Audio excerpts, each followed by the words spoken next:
que las propuestas eran tremendamente aisladas, que eran fraccionadas y que no eran propuestas de políticas como tal, que más bien eran propuestas programáticas. Voy a desarrollar el programa de jóvenes aprendices, voy a desarrollar el programa de mejorar la distribución del agua, voy a mejorar el programa de empleos para las mujeres. Pero realmente no había una discusión profunda de política, ¿no? Ni estaba presente en los debates. Creo que ahí todavía prevalecen muchas áreas de donde se puede hacer mejorías.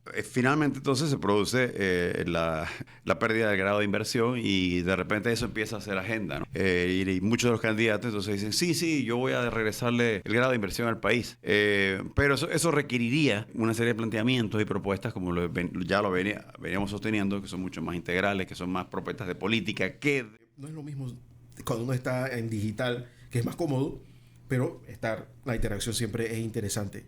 Viene el próximo debate electoral y cada vez que comienzan a hablar de temas económicos me acuerdo de ti. Correcto. Yo recuerdo tu cara el día que hablaron los supuestos equipos económicos de cada uno de los candidatos, de perplejidad. Y yo me imagino que tiene que ver con lo mismo que pienso yo. No había un planteamiento programático de cada partido. Habían eruditos, porque todos los que estaban ahí eran personas de gran calidad, muy conocedores de la materia. Bueno, la gran mayoría, no había un par que no, pero terminaban dando clases de economía y no hablando de una propuesta ideológica programática desde un grupo político que lo haya hablado, procesado y producido en un documento. ¿Eso es bueno, es malo? O sea, ¿qué tú esperas del próximo debate electoral? Porque si en esta oportunidad no se plasma algo así, estamos ante un escenario de total indecisión de qué va a ser el futuro económico del país, sobre todo con los números que se están dando. No sé si viste hoy que el Ministerio de Economía y Finanzas habló de 2.4% de crecimiento del Producto Interno Bruto. No lo vi. Buenos días, Guillermo, y a los oyentes, pero sí lo había... No, o sea, es un anuncio que ya se había hecho, ¿no? Claro. Y se está corroborando esa proyección de crecimiento por parte de las autoridades económicas del país. Y sí, definitivamente que a mí me parece que esa cifra nos coloca una perspectiva bastante diferente de crecimiento con respecto a lo que se auguraba a finales del año pasado, cuando se hablaba de un 5 o 6% en términos reales del crecimiento del PIB. Y definitivamente que eso nos coloca frente a un nuevo desafío, que se suma a otros que ya son de vieja data, que incluyen la necesidad de temas relacionados, por ejemplo, con la sostenibilidad del crecimiento, la inclusión social, la solución a la caja del seguro social, entre otros temas. Bien, ¿cuál es mi opinión con respecto a la evolución de los debates? Yo creo que es favorable, es positiva. Me parece que ha ido avanzando, que ha ido mejorando la calidad de las intervenciones. Sin embargo, sí creo sano hacer algunas críticas constructivas y haría en ese sentido una referencia a una crítica que formulamos en este micrófono ya hace varias semanas con respecto de que parecía que había una desconexión de parte de la mayoría de los candidatos y sus respectivas propuestas con respecto a la realidad que vivía el país. Y una de esas realidades es la que tú señalas en este momento. ¿Qué vamos a hacer con respecto al crecimiento? La otra crítica que yo señalaba era que las propuestas eran tremendamente aisladas, que eran fraccionadas y que no eran propuestas de políticas como tal, que más bien eran propuestas programáticas. Voy a desarrollar el programa de jóvenes aprendices, voy a desarrollar el programa de mejorar la distribución del agua, voy a mejorar el programa de empleos para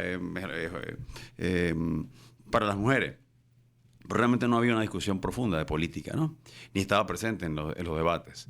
Creo que ahí todavía prevalecen muchas áreas de donde se puede hacer mejorías.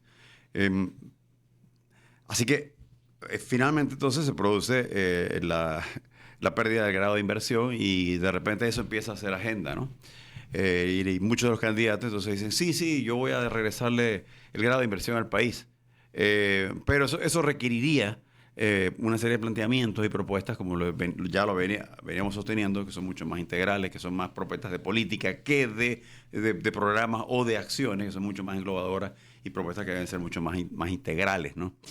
Así que ahora se abre efectivamente una oportunidad nuevamente de discusión de estos temas. por parte de la Cámara de Comercio, que si no me equivoco, creo que para el 17 de abril está planteando la discusión de varios temas importantes que incluyen, entre otros, eh, el desarrollo social, precisamente, el desarrollo de la institucionalidad y el tema del agua y la sostenibilidad, ¿no? Así que creo que esta es una nueva oportunidad para la discusión de estos temas. Y son temas que no se pueden discutir de un día para otro, que eso es lo que me temo. Estamos a 15, 20 días para las elecciones, Horacio.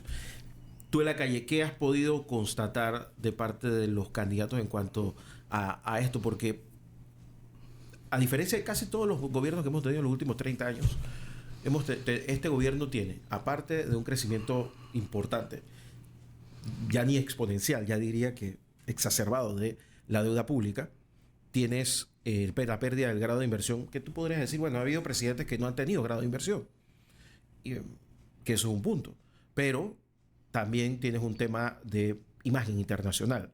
No somos un país atractivo en este momento a la inversión extranjera, que sí lo está haciendo Costa Rica, por ejemplo, Colombia, por ejemplo, El Salvador, menor medida, y la República Dominicana, que son competidores directos de nosotros. Entonces, ¿cómo hacer, si no tienes un plan, cómo hacer para que esto comience a suceder? Sobre todo, porque me decía ayer Maru Gálvez que en temas de turismo, las acciones que tú tomes hoy, 2024, se van a ver en el 2027-28. Yo me imagino que en economía pasa más o menos lo mismo.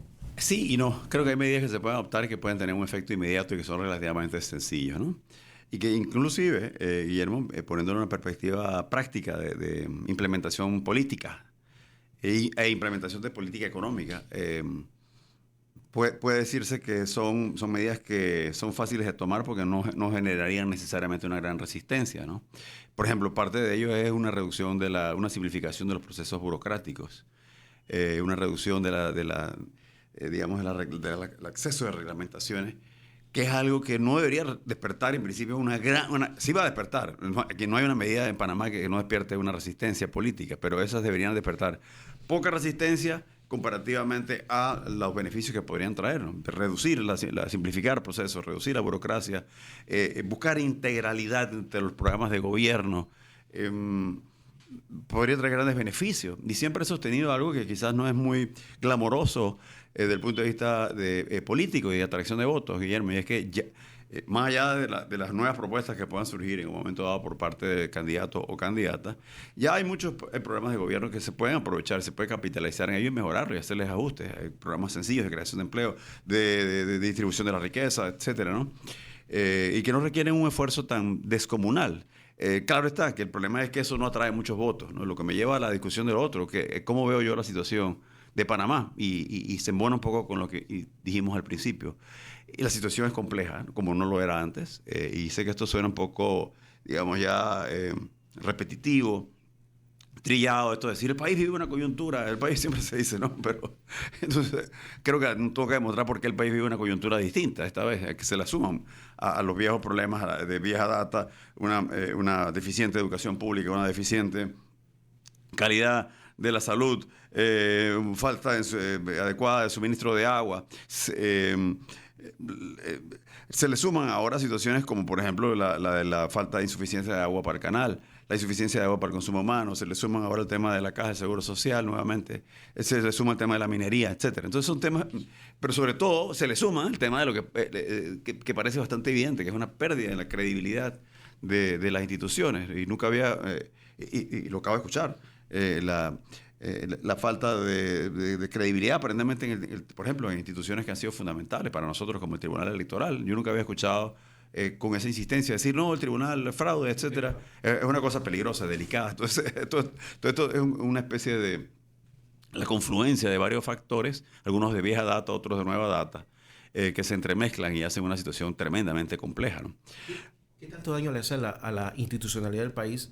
Perdón, a la economía del país y a la proyección económica, la institucionalidad débil del país. Sí, muchísimas, yo diría, ¿no? Y eso nos obliga un poco a no cometer el error que comete la mayoría de la gente que habla de estos temas. ¿Qué definimos por institucionalidad? Empecemos por allí. Naturalmente tiene que ver con las instituciones y naturalmente tiene que ver con digamos, las reglas formales que definen, por así decirlo, el juego, de la de la interacción social, política y económica de un país, ¿no? Que incluye las leyes, los reglamentos, los decretos, etcétera. Incluye las estructuras organizativas de las instituciones, pero también incluye aspectos culturales, también incluye aspectos informales como lo son, digamos, la idiosincrasia de un país, etcétera. Y son todos estos factores los que hay que tomar en cuenta para poder desarrollar lo que podríamos llamar un mejoramiento de nuestras instituciones, que implica, entre otras cosas, dos aspectos, a mi parecer. Uno, es mejorar la funcionalidad y la capacidad de ejecución de esas instituciones. Necesitamos que el Ministerio de Trabajo tenga capacidad de impacto, necesitamos que el Ministerio de Economía tenga mayor capacidad de impacto, necesitamos que el Tribunal Electoral y que todas las instituciones tengan una mayor capacidad de ejecución. Y dos, necesitamos mejorar digamos, la credibilidad de esas instituciones como autoridades a quienes les compete y les corresponde el desarrollo de una serie de políticas. ¿Sí? Y ambas cosas han sufrido un gran deterioro, ¿no? Yo creo que por ende la institucionalidad supone, entre otras cosas, empezar por asegurar una mayor independencia de los poderes, asegurar una mayor representatividad política, una mayor transparencia, ¿no? Y una reducción en los procesos o la percepción que hay de corrupción. Y en ese sentido, nuevamente retomo un poco lo que tú me preguntabas. ¿Cuál es mi gran crítica en este momento a las propuestas que vengo escuchando? Y la realidad sea dicha que a la luz de esa circunstancia, de ese contexto que hemos descrito, que el país vive, que es muy especial, muy complejo, yo lo que siento es que hay una ausencia de decirle a la gente la verdad. Y insistimos en que los problemas de desempleo se van a resolver por arte de magia, con un programita de creación de empleo, sin decir a la gente la realidad, y es que para que haya empleo en forma sostenida, la economía tiene que crecer, y no puede crecer de cualquier forma, tiene que crecer de una manera incluyente desde el punto de vista del desarrollo social, que es uno de los temas que se va a discutir, lo que implica que hay que ajustar y mejorar la salud y mejorar la educación. Entonces son temas tremendamente complejos que a la gente simple y llanamente no se le está diciendo. Y lo que yo percibo en el fondo, lamentablemente, es lo que los americanos definen como una race to the bottom, es una carrera al fondo para ver quién dice con las cosas más bonitas, que suenen más bonitas y más fáciles, ¿no? Cuando debería ser exactamente lo contrario. Y la verdad es que yo he escuchado muy poco de ninguno de los candidatos decir la realidad, y es que el país requiere grandes sacrificios por parte de todos. Pero no, aquí lo que más o menos hemos escuchado más bien es, no se preocupen, eso que ustedes quieren lo vamos a hacer. Y eso también. Y no es que un sector X organiza un foro. Sí, como no, aquí yo voy a firmar, me comprometo a que todo lo que ustedes piden se va a hacer. Cuando la realidad es que hay que tomar medidas que van a exigir un gran sacrificio, ¿no? Y gran sacrificio, entre otras cosas, porque... ¿Cuáles serían tus medidas que recomendarías al presidente electo? Sí, te acabo de poner dos ejemplos muy sencillos, pero de una importancia capital, que es el tema de cómo vamos a lograr un consenso con respecto a la caja de seguro social sin que haya cierre de calle. ¿Quién quiere otro? Empieza por ese. Tú logras eso, te ponemos directamente a vicepresidente. O sea, ¿Cómo se maneja? ¿Cómo vamos a reformar la salud sin que los gremios se nos tiren a la calle? ¿Cómo vamos a reformar la educación? ¿Cómo la vamos a mejorar sin que haya un alzamiento y un cierre del país? Ese es otro ejemplo sencillo.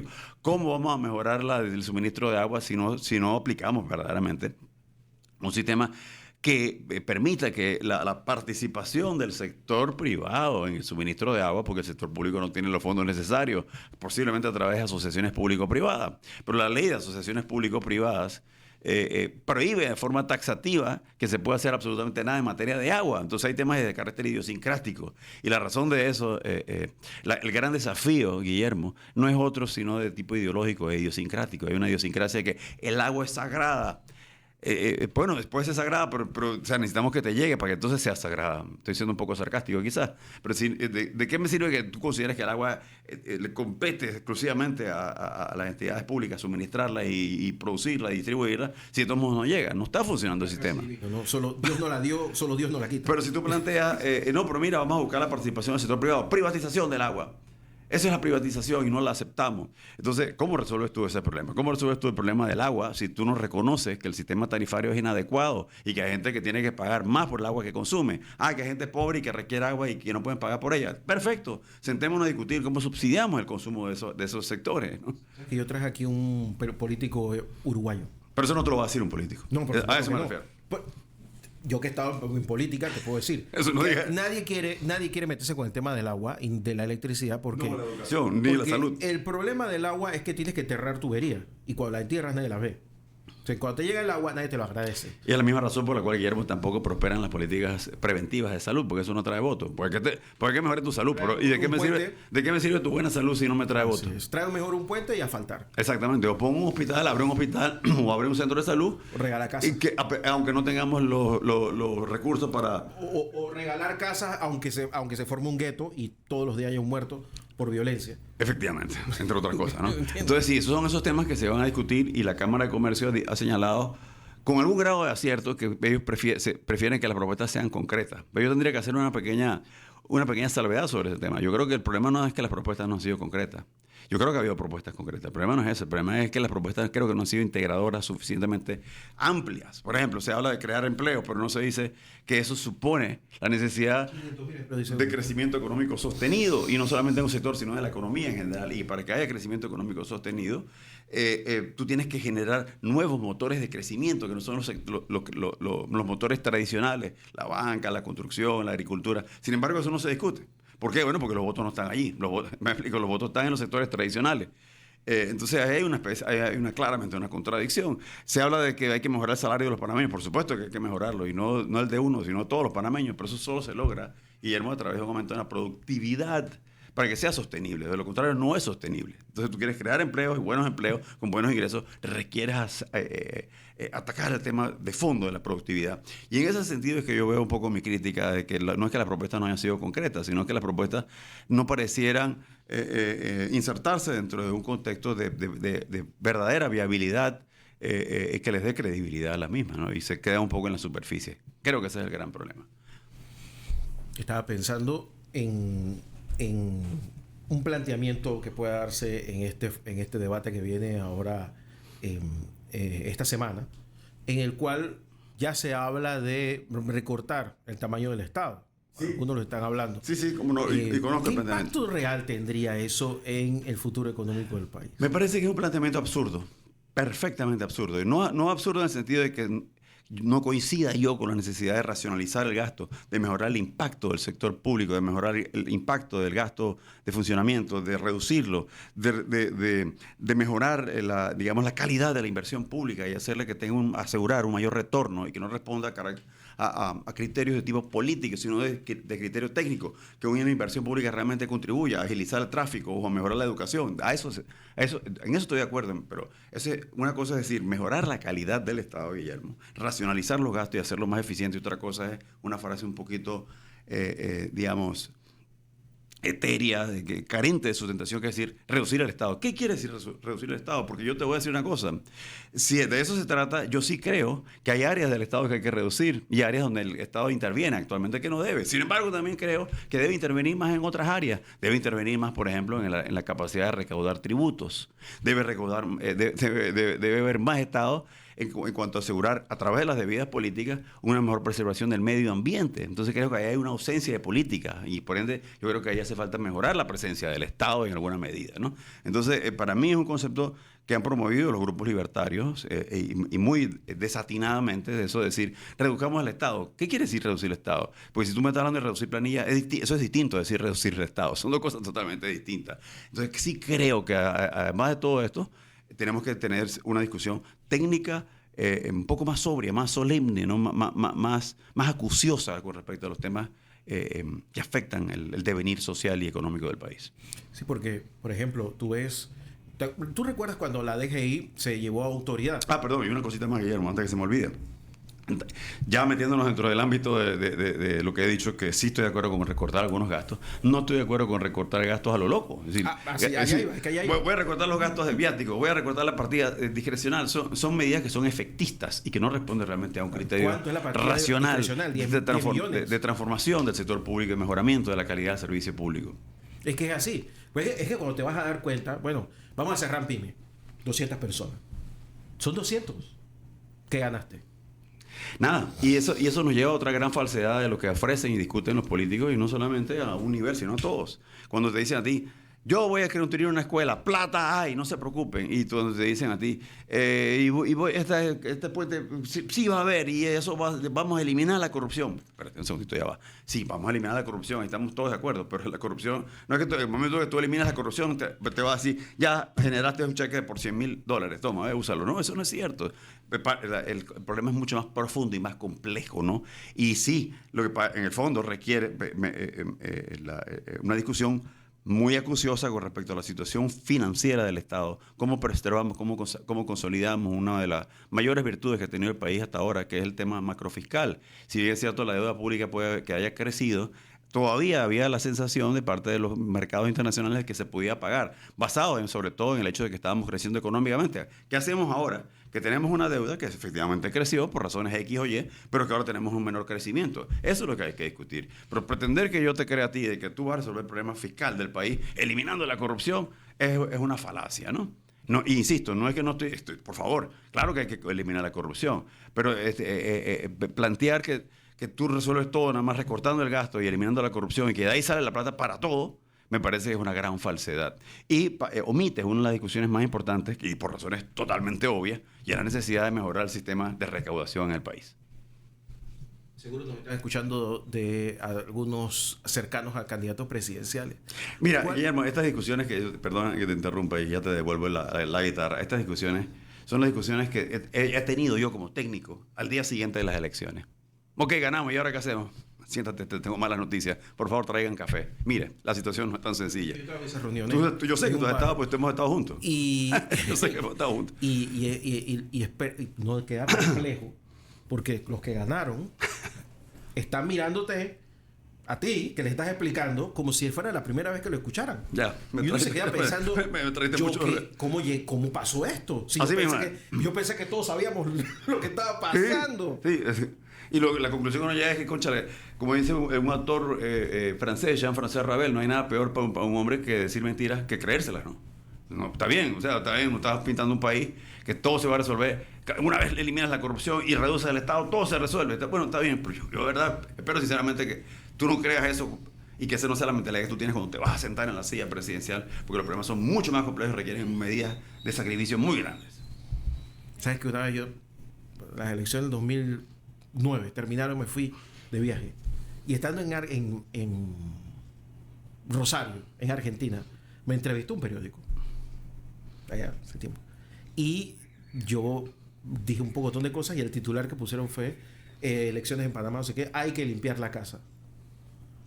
Bueno, yo le mandé eso al presidente, al vicepresidente, electos todos, ¿no? Al que iba a ser ministro, al que iba a ser viceministro, y cuando regresó, que ya asumieron y todo lo demás, como al mes sale un documento del Ministerio de Economía y Finanzas que decía, la portada del documento decía, hay que limpiar la casa. Yo me quedé pensando, pero esto yo lo dije después que ganamos las elecciones. O sea, no había un documento previo antes de... Entonces, y no era la primera vez que pasaba. Yo recuerdo haber estado frente a doña Mireya Moscoso Rodríguez, al lado de ella, sentado en la misma silla, con Alvin Widen al frente, que Dios lo tenga de donde lo quiere. El señor Ramón Fonseca Mora estaba ahí también. Y otra persona que no voy a mencionar porque no está en política. Y yo me recuerdo que ella me daba un documento amarillo, que era como la Biblia, y decía que ahí estaba el plan de gobierno y que eso era lo que se iba a hacer. Yo le insistía, es que no tienen el equipo para llevar adelante esto, como efectivamente sucedió. Después tuvo que recurrir a economistas y miembros del Partido Panameñista que sí sabían, pero que no habían estado en el primer equipo de ella. Lo que te quiero decir es que muchas veces estos documentos ni siquiera se piensan. Entonces, mi miedo es, ¿cuál es el verdadero estado del país, Horacio? Porque de eso no se ha hablado. Desde el punto de vista económico, ¿qué tanto va a tener de elasticidad el próximo gobierno en cuanto a acceso a recursos, como por ejemplo los famosos bonos del Estado, del cual no sé si ha abusado este gobierno, pero sí ha recurrido una y otra vez? ¿Tendrá que recurrir al Fondo Monetario Internacional? ¿Tendremos que privatizar empresas? Bueno, tengo buenas y malas. ¿Cuál quieres primero? Como buen economista. La mala, para variar. Bueno, la mala es que el espacio de maniobra política y económica se ha reducido, se ha hecho más restringido como consecuencia de que efectivamente hay un mayor nivel de desafío en cuanto a la captación de fondos y de recursos públicos, un poco por el crecimiento de la situación de la deuda, un poco por el crecimiento del grado de inversión, entre otros factores, ¿no?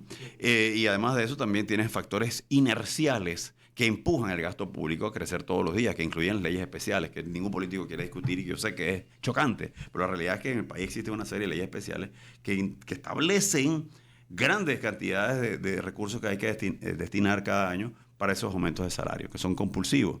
Entonces tú puedes reducir la planilla mucho si tú quieres, pero ahí tienes todavía una fuerza en contra de esa política de querer contener un poco el crecimiento del gasto. Pero por supuesto ningún candidato te va a decir esto, porque no quiere perder los votos de los gremios, ¿no? Y eso es entendible. Y es un tema sensible desde el punto de vista político. Por otro lado, tienes situaciones como que la economía va a crecer menos, porque ahora tienes menos alternativas de la parte de la minería. Y ahora tienes una situación de empleo, que es un poco el residuo de lo que ocurrió durante el COVID, pero que no es la única razón, sino que además el país enfrenta hace tiempo el desafío de que somos una economía un poco inelástica en términos de crear empleo. Es decir, la economía crece mucho o crece poco, pero que genera muy poco o ningún empleo formales. Es parte del problema. Entonces son esos grandes retos que el próximo gobierno indudablemente va a tener que enfrentar. La buena noticia es que yo no veo el país encaminado hacia como dices tú, una situación como la que han vivido países como Argentina, que en un momento dado han tenido que recurrir a fondos de emergencia del Fondo Monetario Internacional, etc. No veo al país asomado a ese precipicio y no creo que ocurra. Aún. Ni siquiera voy a decir por ahora. Ni siquiera eso voy a decir porque por ahora no me atrevo a decir que por ahora, ni siquiera por ahora me atrevo a decir por ahora. O sea que estamos mal, pero no tan mal. Vamos a seguir flotando como un corcho si se quiere, ¿no? Horacio Estevi, te agradezco mucho que hayas estado con nosotros. Excelente, como siempre, mirador económico del día de hoy. Recuerden, a los que nos están escuchando, pueden volver a escuchar a Horacio Estevi a partir de este domingo, ¿no? Entonces, en Radio Ancon en YouTube. ¿Cómo no? Muchísimas gracias y feliz fin de semana. Mirador económico, muchísimas gracias. Vamos a la pausa y regresamos aquí en la mañana Ancon por Radio Ancon.